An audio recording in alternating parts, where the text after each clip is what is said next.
ഞാൻ നിങ്ങളോട് പറഞ്ഞ ആ ട്വിസ്റ്റ് എന്താ നിങ്ങൾക്ക് അറിയണ്ടേ? ഞങ്ങള് തിരിച്ചു പോരുന്ന ആൾക്കാര് അടുത്തത് പോയ എങ്ങോട്ടാന്നറിയോ? നമ്മുടെ സ്വന്തം ചെന്നൈയില് ഞങ്ങൾ പോയത് ആര്യയും ഉണ്ണിയും മീറ്റ് ചെയ്യാനായിരുന്നു. ആര്യ ഉണ്ണി ആരാന്ന് നിങ്ങൾ വഴിയെ കാണും. ചെന്നൈയിലേക്കുള്ള ഞങ്ങളുടെ യാത്ര വളരെ കഠിനമായതായിരുന്നു. നല്ല വെയിലുള്ള സമയമാണ്. ചെന്നൈയിൽ പൊതുവെ നല്ല തിരക്കുമാണ്. വൈകുന്നേരത്തോടെ ഞങ്ങൾ ചെന്നൈയിലെത്തി അവരെ മീറ്റ് ചെയ്തു. അങ്ങനെ ഞങ്ങൾ ഒരു ഓട്ടോറിക്ഷയ്ക്ക് എടുത്ത് ഞങ്ങൾ നേരെ ഫിനിക്സ് മാളിലേക്ക് പോയി. ഫിനിക്സ് മാളില് ഞങ്ങൾ ഏറ്റവും കൂടുതൽ എൻജോയ് ചെയ്തത് എവിടെയാണെന്ന് അറിയാമോ? ഞങ്ങൾ ആദ്യം ഒരു പിസ്സ കഴിച്ചു. അതിനുശേഷം ട്രാംപോലൈൻ പാർക്കിൽ പോയി. ഞാൻ ഫസ്റ്റ് ടൈമാണ് ട്രാംപോലൈൻ പാർക്കിൽ പോകുന്നത് കേട്ടോ. ഞാൻ ഒത്തിരി ഹാപ്പി ആയിരുന്നു. ഞാൻ മാത്രമല്ല, എല്ലാവരും ഞങ്ങളുടെ ഉള്ളിൽ ഇന്നർ ചൈൽഡിനെ ശരിക്കും കാണാൻ പറ്റുന്നത് ഈ ട്രാംപോലൈൻ പാർക്കിലായിരുന്നു. അത് മാത്രമല്ല, അത് കഴിഞ്ഞിട്ട് ഞങ്ങൾ ഒരു ലേസർ വാർ, അത് ശരിക്കും ഫണ്ണായിരുന്നു കേട്ടോ. ഞാനാ എല്ലാരും കൊന്നത്. അന്ന് രാത്രി ഞങ്ങൾ പെട്ടെന്നൊരു പ്ലാൻ ഇട്ടു, നെക്സ്റ്റ് ഡെസ്റ്റിനേഷൻ ധനുഷ്കോടി. അങ്ങനെ അവർ ട്രെയിനിലും ഞങ്ങൾ ഞങ്ങളുടെ സ്വന്തം ബൈക്കിലുമായിട്ട് തിരിച്ചു പോന്നു. അങ്ങനെ ഞങ്ങൾ ധനുഷ്കോടി എത്തിയപ്പോഴാണ് പാമ്പൻ പാലത്തില് ഞങ്ങൾ കുറച്ച് ഫോട്ടോസും, കറക്റ്റ് ടൈമിങ്ങിൽ ഒരു ട്രെയിൻ വന്നു. ശരിക്കും ആ പാമ്പൻ പാലത്തിൽ നിന്ന് ട്രെയിൻ പോകുന്ന കാണാൻ എന്തൊരു രസമാണെന്നറിയോ? അത് ഞങ്ങളൊരു സൺ സെറ്റിംഗ് ടൈമിലെത്തിയതേ. ഞങ്ങൾ അന്ന് അവിടെ ചെന്നു, റൂമൊക്കെ എടുത്തു, ഒന്ന് ഫ്രഷ് ആയി. നെക്സ്റ്റ് ഡേ മോർണിംഗ് അവരും ജോയിൻ ചെയ്തു. അവർ വന്ന ഉടനെ ഞങ്ങൾ ഫ്രഷ് ആയിട്ട് ഒരു ഓട്ടോയിൽ കയറി ജസ്റ്റ് ഒരു ഓട്ടോറിക്ഷ സവാരിക്ക് പോയി. ശരിക്കും പറഞ്ഞാൽ വേറെ സ്ഥലത്തേക്ക് പോയതാണ്. അന്ന് വെതർ കുറച്ച് മോശമായതുകൊണ്ട് ബോട്ടിംഗ് ഒന്നും അവിടെ കിട്ടിയില്ല. നെക്സ്റ്റ് ഡെസ്റ്റിനേഷനിൽ ഞങ്ങൾ പോയി. അവിടെ ഞങ്ങൾക്ക് ഒരു ഗ്ലാസ് ബോട്ട് കിട്ടി.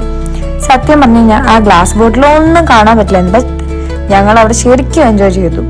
ഞങ്ങൾക്കൊന്നും കാണാൻ പറ്റുന്നില്ല എന്ന് മനസ്സിലാക്കിയ ആള് അവരുടെ കൂടെയുള്ള മറ്റൊരാളോട് പറഞ്ഞു ഒന്ന് അടിയിൽ കൂടെ വന്നിട്ട് ആ ഒരു ഗ്ലാസ് ബോട്ട് ഒന്ന് ക്ലീൻ ചെയ്യാനായിട്ട്. അങ്ങനെ അതും കണ്ടു. ഞങ്ങൾ കുറച്ച് കോറൽസും കണ്ടു കേട്ടോ.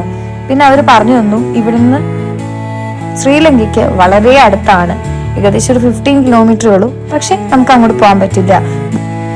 നെക്സ്റ്റ് ഞങ്ങൾ പോയത് നമ്മുടെ ഇന്ത്യയുടെ എൻഡ് ലാൻഡ് അല്ലെങ്കിൽ ലാസ്റ്റ് ലാൻഡ് എന്ന് പറയുന്നത് നമ്മുടെ ധനുഷ്കോടിയിലേക്കാട്ടോ.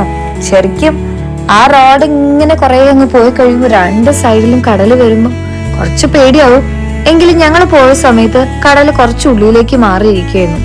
അതുകൊണ്ട് ഞങ്ങൾക്ക് അത്രയ്ക്ക് അങ്ങൊന്നും കടല് രണ്ട് ഇങ്ങനെ സൈഡിൽ വരുന്നൊന്നും എൻജോയ് ചെയ്യാൻ പറ്റിയില്ലെങ്കിലും അത്യാവശ്യം നന്നായിട്ട് കാറ്റൊക്കെ ഉണ്ട് കേട്ടോ.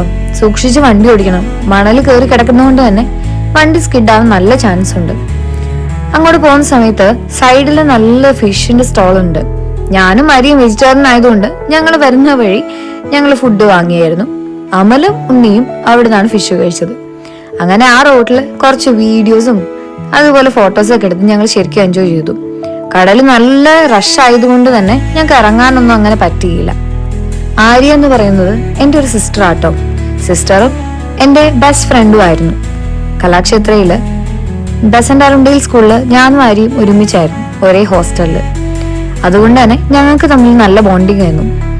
ഇങ്ങനൊരു ദിവസം ഞങ്ങൾ രണ്ടുപേരും സ്വപ്നത്തിൽ പോലും വിചാരിച്ചിരുന്നില്ല. ഉണ്ണിയെ ഞാൻ ആദ്യമായിട്ട് കാണുന്നത് ആര്യയുടെയും ഉണ്ണിയുടെയും കല്യാണത്തിന് തന്നാ. പക്ഷെ ആ ഒരു ഗ്യാപ്പോ അല്ലെങ്കിൽ ഒരു പരിചയമില്ലായ്മയൊന്നും ഞങ്ങൾക്ക് തോന്നിയില്ല. ശരിക്കും നല്ലൊരു ബോണ്ടിങ് ആയിരുന്നു. ഇനിയും അവരുടെ കൂടെ യാത്രകൾ പോകാനും ഒക്കെ ഞങ്ങൾ ഭയങ്കര എക്സൈറ്റഡ് ആണ്. ഇനിയും ഒരുപാട് യാത്രകൾ ഞങ്ങൾക്ക് പോകാൻ സാധിക്കട്ടെ എന്ന് പ്രാർത്ഥിച്ചുകൊണ്ട് നെക്സ്റ്റ് ഡേ ഞങ്ങൾ തിരിച്ച് നാട്ടിലേക്ക് പോന്നു. തിരിച്ച് വന്ന വഴി പോവാൻ ഞങ്ങൾക്ക് രണ്ടുപേർക്കും ഇൻട്രസ്റ്റ് ഉണ്ടായിരുന്നില്ല. അതുകൊണ്ട് തന്നെ ഞങ്ങൾ തെങ്കാശി കൂടിയാണ് വന്നത്. തെങ്കാശിയിൽ എന്തെല്ലാം രസമായിട്ടുള്ള കാര്യങ്ങൾ ഉണ്ടായിരുന്നു അറിയോ? വിൻഡ് വീല്, അതുപോലെ ഓരോ സീസണിങ് ആയിട്ടുള്ള കൃഷികള്. വിൻഡ് വീലിന്റെ ഒക്കെ അടുത്തുകൂടെ പോകുമ്പോൾ അതിന്റെ വലുപ്പം കാണുമ്പോൾ തന്നെ നമുക്ക് പേടിയാവും. പക്ഷെ അതിന്റെ അടുത്ത് പോയി ഞങ്ങൾ കണ്ടു കേട്ടോ. പിന്നെ ഓരോ തോട്ടങ്ങള്, കോണിന്റെയും അതുപോലെ സീസൺ ആയിട്ടുള്ള കൾട്ടിവേഷന്റെ ഒക്കെ. എൻ്റെ ഒരുപാട് നാളത്തെ ആഗ്രഹമായിരുന്നു ഒരു ബൈക്ക് ട്രിപ്പ്. എനിക്ക് അമലിനും ഇത്രയും നാളായിട്ടും അതിന് സാധിച്ചിരുന്നില്ല. ഇപ്പോഴാണ് സാധിച്ചത്. എല്ലാത്തിനും ദൈവത്തിനോട് മാത്രം നന്ദി. Thank you.